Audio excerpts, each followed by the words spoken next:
Good morning, good morning, good morning. Alright, we're on a little trip out to the West Country sticker board. I've got a few stickers to add to it. But on the way there, we're going to have a little teaching session. For some of you, you may not need to know this. For others, you might be quite interested. But we're going to talk about the differences in engines, because obviously the world is changing. They're trying to force us down the route of electric, or they will do, I think, within 10 to 15 years, whether it's cars, bikes, whatever. I think they will put us down that route, whether we like it or not. What I would say is I don't think the infrastructure is there, certainly not in this country yet, to make it viable, but that's going to have to change. But before we get there, let's look at the engines that you've all got in your motorbikes right now. So the vast majority of you, including myself on this one, have 4-stroke engines. Now, if you don't know what a 4-stroke engine is, it basically means there are 4 parts to each cycle, and each cycle is 2 full revolutions of the engine, of the crankshaft. So it's basically intake, compression, power exhaust, or as we like to say in the trade, suck, squeeze, bang, blow. Now the problem with the 4-stroke engine, even though, you know, it's tried and tested technology from the 1900s or 1800s, it's not efficient. Now I'm not talking about how many miles per gallon you get out of it when I talk about efficiency, and I'm not talking about the wasted heat that happens from it. What I'm talking about is the efficiency of the actual cycle. So you have 2 full revolutions of the crankshaft, but only 1/2 of one of those revolutions creates any forward momentum. The rest is wasted. So 3/4 of the cycle is completely wasted. Now, the problem with that is that you then have to have 4 cylinders to make it a smooth engine, and you have to have increased cylinder capacity, increased cylinder numbers, or additional components like turbos and superchargers to increase the performance drastically. Because as an engine and as a setup, it isn't very efficient at all. Now we do have an engine design that is far more efficient with regards to the amount of power that's produced during its operation, and that's the 2-stroke. Now the 2-stroke engine is so simple it's unbelievable. No valves as such. There is no wasted cycle. Basically every time that piston comes down, it's because it's coming down under power. The biggest problem with the 2-stroke engine is the lubrication system, because the lubrication is done via whatever fuel source you put into it, which means the oil that's used is burnt off. Now that in itself does not bode well for the atmosphere. Basically you are burning oil, which it's not good, whether it's because of the amount of smoke it produces, the smell, which to be fair I think is really nice, because the smell of a 2-stroke is one of the best smells you can ever get. Maybe people out there disagree with me, but and the other problem is you are burning a fossil fuel, which we are in short supply of, or will be in the coming years. Now the 2-stroke is one of those engines that we know it produces a lot of power. You know, just look at the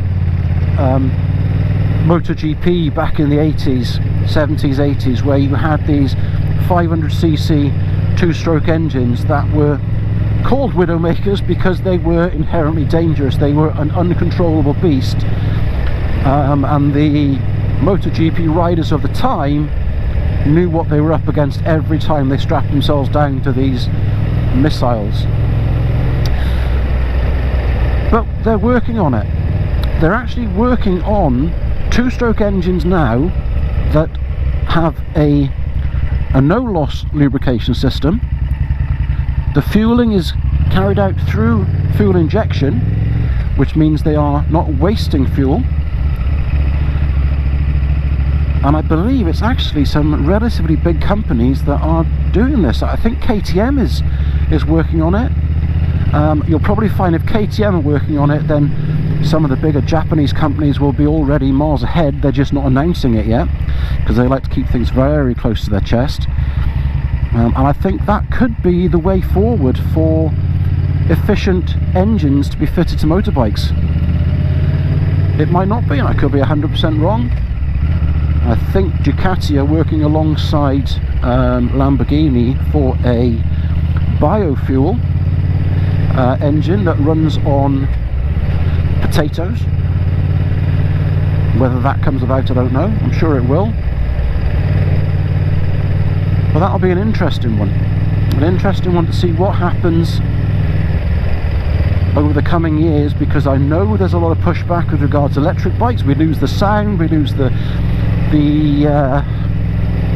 what's the best way? The emotional connection. We all have an emotional connection. You know, whether it's climbing up and down a gearbox on your favourite set of twisties, you know, that's a connection. You lose that with an electric bike because you don't have a gearbox. You don't have a clutch.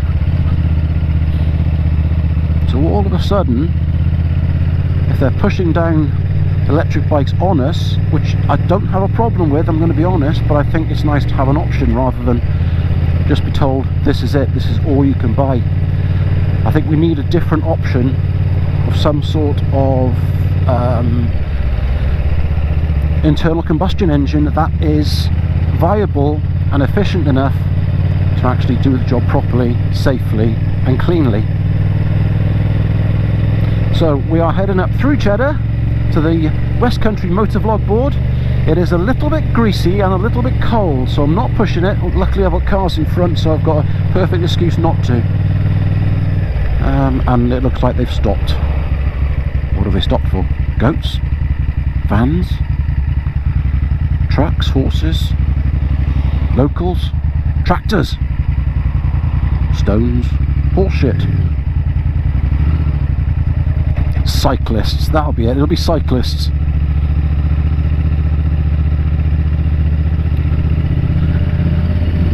Maybe not.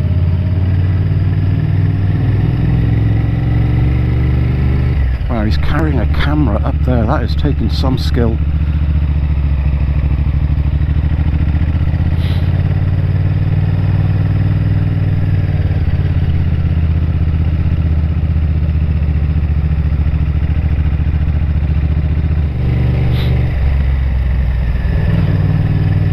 There's a few guys out, which is good. Everyone's getting out and enjoying themselves. Right, so the signpost I believe is up here somewhere. Just around the corner maybe. But it is extremely boggy.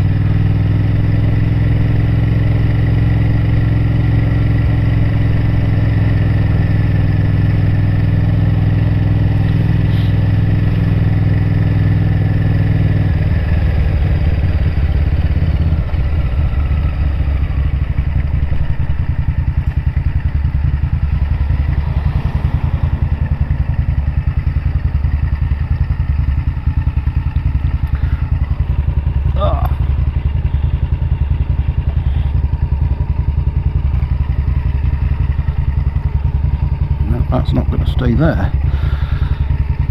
Might just pull forward a little bit actually.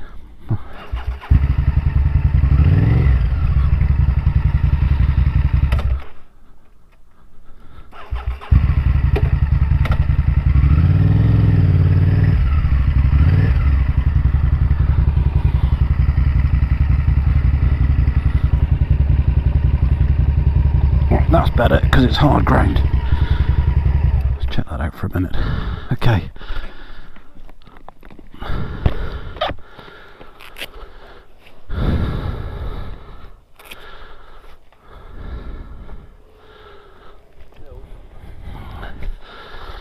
Alright, let's go and take a look. See if we've got any new ones. Now, I've let a couple of guys down here because I was hoping to put a few more up here, but I've not managed to get up. But there is a couple of extra ones. We've got Somerset Biker there, Somerset Biker. There's a Let's Go ItchyBoots.com as the Magpie flies. There's a TMF one. And I brought a Calm Biker one because I wasn't sure if I'd put it up last time, but I did, which is all good. So what we're going to add is John Die Hard McLean. all the way from Scotland.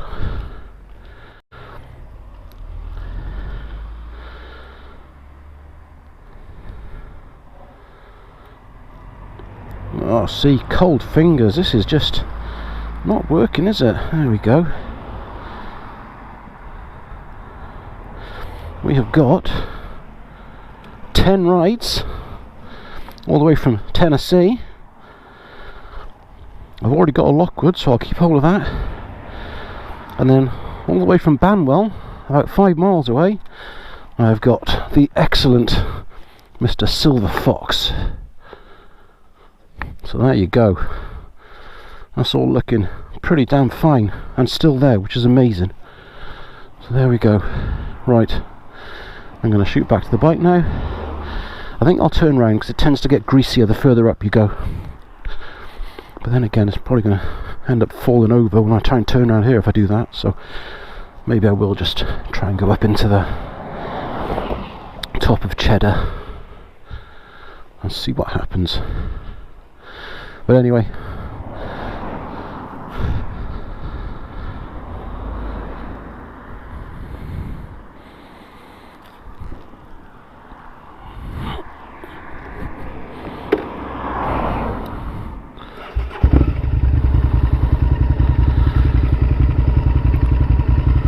right now, okay, so being super careful now because this is quite slippery around here and I've just parked on mud, which is never good. We'll crack on. Right, so I'm going to finish up here with another edition of my subs rides. Let's just get around this corner before I crash into these guys. Yeah, it's pretty greasy up here now. I'm going to end with another edition of subs rides. And today I'm going to bring in a subscriber that I've actually met down at the Bideford Bike Show back in the summer by the name of Mark, and he has a Suzuki Intruder 800, and the picture that I'm putting up on the board here is actually taken in North Devon, and it's a pretty gorgeous bike, I've got to say. Saw it in the flesh down there in the Bideford Bike Show. And the guy came up to me, introduced himself, which is, I gotta be honest, just the biggest honour and privilege that you can get as a motovlogger, that someone A, recognises you, but also really appreciates and enjoys what you do. So thanks for that, Mark. I'm going to leave you guys there now. Stay safe. Oh, and the roads are starting to dry out as I get to the top, which is incredible. Have a good one, and I will catch you on the flip side.